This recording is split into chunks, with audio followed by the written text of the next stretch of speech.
I'm Sasha Reiser-Kozitsky, been at Eurasia Group for 5 years now, covering India, Sri Lanka, Bangladesh, and now Pakistan as well.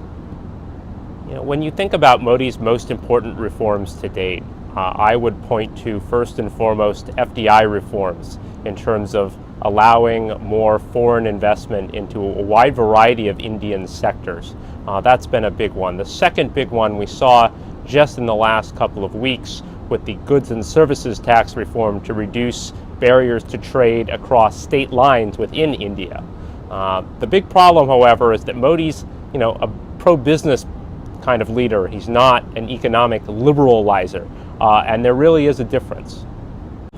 The two biggest reforms that India has yet to accomplish, and most likely will not before the 2019 election, are land acquisition reforms and labor law reforms. India needs more liberal land acquisition laws to allow the government to more easily acquire land for infrastructure projects and industrial projects, while very restrictive labor laws dating back to the 1950s, 40s and 50s preclude companies from laying off employees if they're over a certain size, permission that does not come very quickly.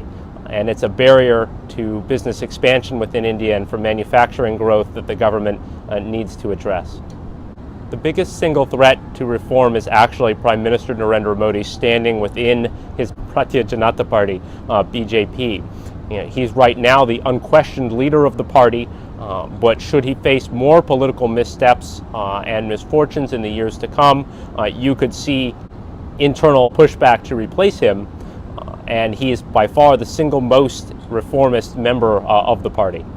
I would identify the two biggest long-term challenges India faces as both twofold.